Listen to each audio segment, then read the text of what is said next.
ki je sestavila mama iz Litije, zaokrožila med predstavniki v svetih staršev v vrtcih. V nekaj dneh so se zbrali podpise 120 svetov staršev slovenskih vrtcev in oblikovali delovno skupino. Davor Tavčar pravi, citiram: "Ena stvar je postala jasna, taki predlogi niso smeli v parlamentarno proceduro, ker bi njihovo sprejetje pomenilo v prvi vrsti vrnitev vrtčevskega varstva in vzgoje na kakovostni nivo izpred 30 let. Ker se niso mogli dogovoriti za sestanek na ministrstvu, so se odločili sklicati tiskovno konferenco. Po določenem času in izmikanju in odzemanju legitimitete so se odločili za pogajanja in to z gospodom Alenom Kofolom." Citiram, se pravi, Davor Tavčar pravi: "Vprašal sem jih, ali se uslužbenci ministrstva zavedajo, kdo je njihov dejanski delodajalec. To ni vlada, niti minister, ampak smo njihov delodajalec vsi davkoplačevalci."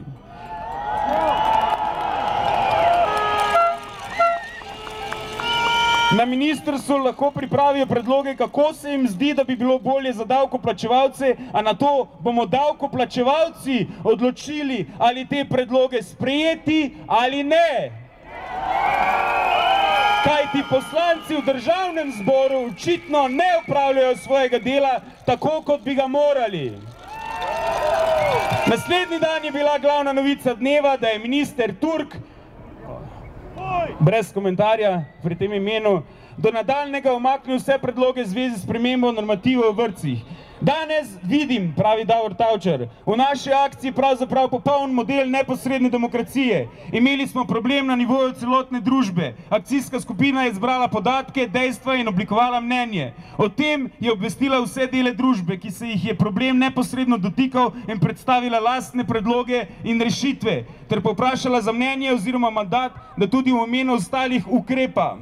Ker nas je ministrstvo naprej ignoriralo, se je udarilo gverilsko, preko medijev s tiskovko. Tako smo dobili pozornost ministrstva. Neposredno in demokratično smo ministrstvu na to predstavili svoje videnje problema, kdo je njihov delodajalec in da se v primeru, da ne pride do konsenza, lahko pripravijo tudi na dialog drugačne vrste."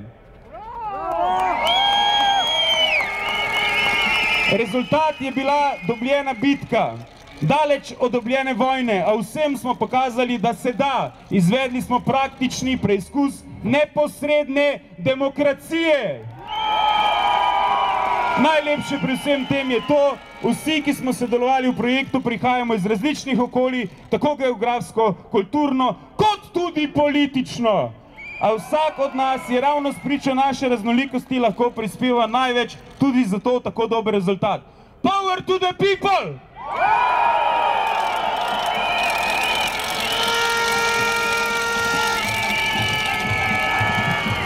Iz Združenih držav Amerike smo dobili poslanico profesorja.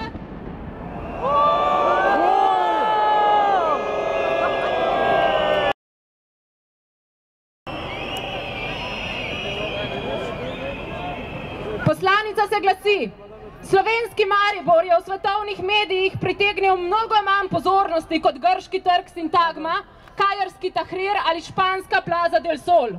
A vsi ti kraji so manifestacije istega fenomena, nedavnega neuspeha Washingtonskega soglasja in neoliberalne doktrine, ki jo je Evropska unija ponosno sprejela in uveljavila. Vsak kraj pa se odziva tudi glede na lastno lokalno zgodovino.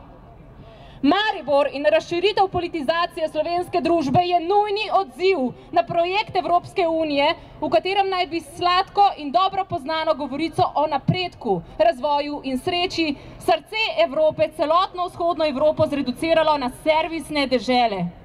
Mnogi ljudje so verjeli sladkim sanjam. A izkušenj iz Latinske Amerike iz 60. let vemo, da modernizacija in razvoj pomenita redukcijo držav na zagotavljanje servisov, naravnih virov ter poceni delovne sile. Zadolženostjo pri tujih upnikih se te države podredi. To se dogaja sedaj na Balkanu, v Grčiji, Italiji, Španiji in na Portugalskem.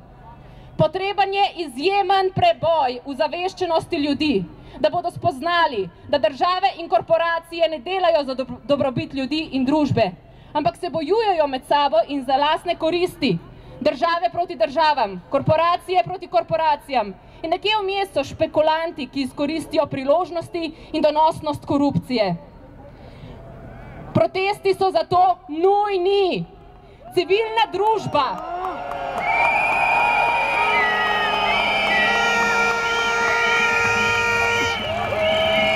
Civilna družba se v tem trenutku vzpostavlja po celem svetu.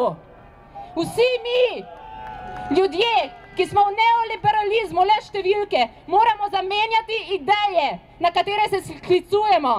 Zato naj zaključim z besedami indijskega pravnika, filozofa in aktivista Ambedkarja, ki je v Indiji v 20. stoletju pod britansko vladavino in pod samostojno indijsko državo izkusil, kar doživlja vzhodna Evropa sedaj. Moji zadnji nasveti so: ozaveščajte, agirajte in organizirajte se.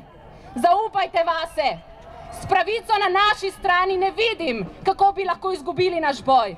Boj je zame sreča. Boj je v vsem pomenu duhoven. V njem ni materialnega ali socialnega. Kajti naš boj ni boj za bogastvo ali oblast. Naš boj je boj za svobodo. Borimo se za to, da si vzamemo nazaj našo človečnost.